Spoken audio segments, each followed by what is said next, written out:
Pertama, hot topic kita akan beralih ke DPR RI. Kenapa? Karena saat ini juga menjadi sorotan di lini media sosial ada seruan untuk membubarkan DPR. Seruan ini pemirsa muncul akibat kekecewaan publik terhadap kinerja para anggota Dewan. Terlebih ketika mengetahui adanya perubahan anggaran tunjangan rumah DPR. Besarannya menjadi 50 juta rupiah. Sejumlah akun di media sosial kemudian menyerukan bahwa DPR ini harus dibubarkan. Bahkan muncul rencana demonstrasi mahasiswa yang dijadwalkan akan dilakukan hari ini di depan gedung DPR RI.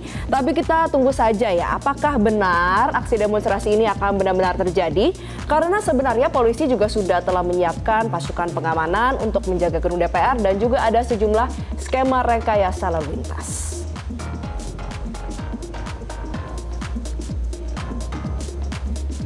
Dan hot topic yang kedua pemirsa, Polda Metro Jaya kembali menangkap 4 terduga pelaku aktor intelektual kasus penculikan dan pembunuhan Kepala Kantor Cabang Bank Pemerintah di Jakarta Pusat, Muhammad Ilham Pradipta.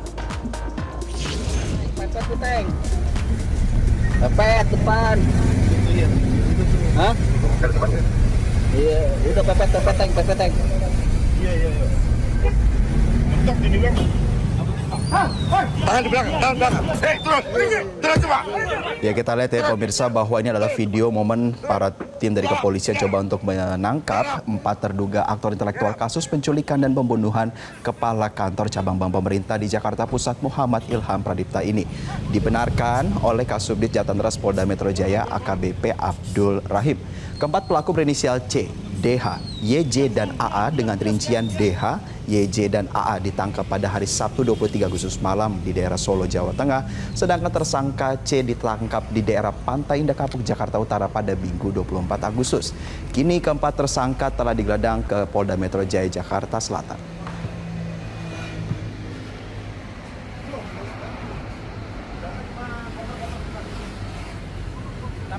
Jose, yang selanjutnya ini nggak kelar-kelar, udah dari kapan tahun. Ini soal ijazah Presiden ke-7 Joko Widodo yang masih terus dipermasalahkan hingga saat ini. Perkembangannya sampai mana di Valerie? Nah, kita sama-sama lihat ya pemirsa. Jadi yang terbaru adalah Rektor UGM Profesor Ova Emilia ini menegaskan Presiden ke-7 Republik Indonesia Insinyur Joko Widodo benar-benar alumni dari UGM. Data dan dokumen terkait Jokowi sampai saat ini masih tersimpan rapi di kampus UGM. Bahkan nih katanya ya Jose, berkas-berkas dokumen terkait Presiden Jokowi ini sebagai alumni masih tersimpan rapi di kampus UGM, meliputi dokumen ketika Joko Widodo diterima sebagai calon mahasiswa baru, kemudian juga hingga wisuda sarjana Joko Widodo.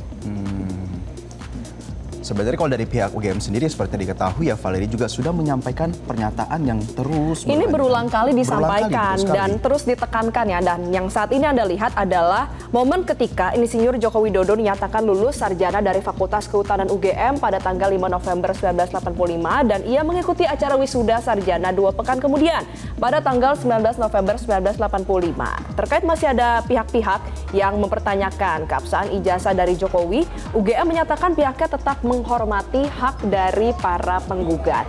Ini momen ketika Jokowi datang ke alumni juga viral ya, karena sepertinya kalau memang alumni kok seperti tidak kenal dengan teman-temannya sendiri ya. Jadi ada kejanggalan di penyelenggaraan acara reuni tersebut ya.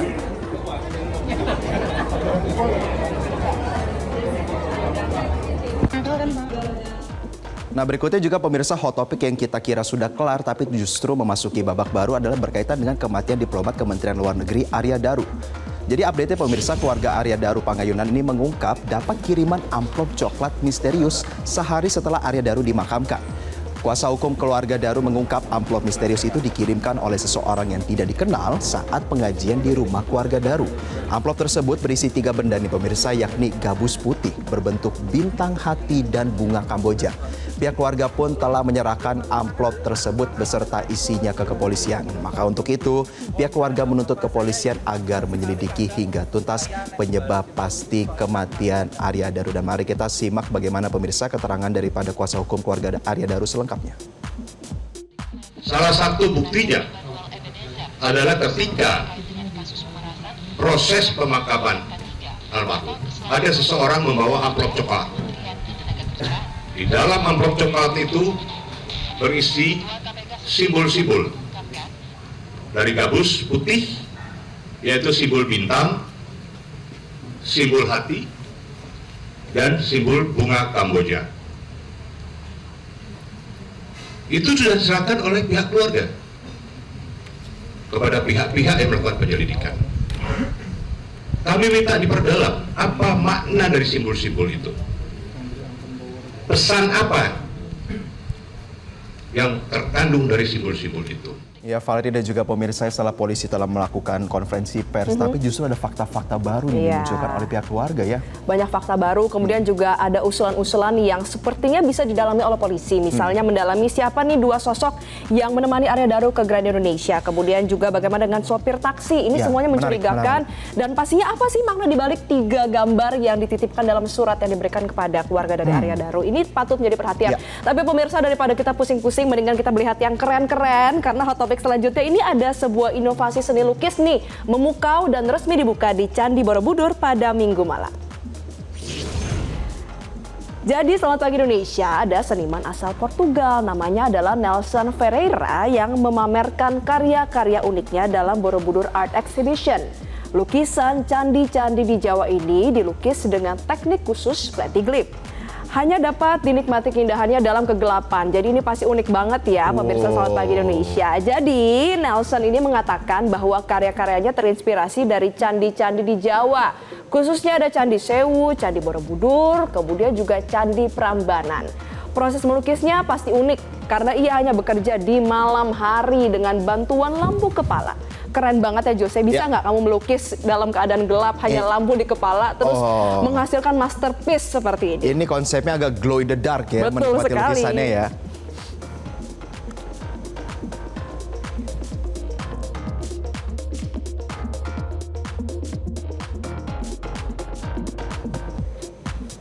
Dan Faraday dan juga pemirsa yang ditunggu-tunggu setelah menikmati di media sosial, akhirnya kita bisa menyaksikan langsung secara live. Yang gini ya Jose, yang di istana juga bergoyang. Betul sekali, di mana Melly Mike, pemirsa rapper sekaligus penyanyi Young Black and Rich, memenuhi janjinya untuk menyaksikan langsung final pacu jalur di Kabupaten Kuantan Singgigi, Riau. Nah, kita lihat ya Valerie dan juga pemirsa, momen penyanyi asal Amerika itu langsung menjajal perahu untuk menyapa fansnya sekaligus memperagakan aura farming, tarian pacu jalur yang lagi viral dan mendunia. Kita lihat ya pemirsa, nih Melly Mike sudah lengkap dengan pakaian budaya lokal sekaligus menyapa dan langsung bergaya ala aura farming. Sepertinya udah dihafalin ya sama Melly Mike gimana gaya dari pacu jalur ini. Udah dihafalin. Jadi memang seperti yang kita lihat bahwa rapper Melly Mike ini mengenakan baju hitam dan tanjak Melayu atau penutup kepala itu sesekali melambaikan tangannya ke penonton sambil mengucapkan salah kayua. Di perahu yang sama juga ada Ryan Arhandika yang berada di ujung depan perahu sambil tarian aura farming pacu jalur untuk menghibur penonton. Jadi Melly Mike sendiri merupakan penyanyi yang Black and Rich yang musiknya digunakan dalam tren aura farming si penari joki pacu jalur tersebut. Dengan lagu latarnya itu, Ryan Arhandika, bocah si penari pacu jalur, viral dengan aura farming hingga dikenal di seluruh kalangan di dunia.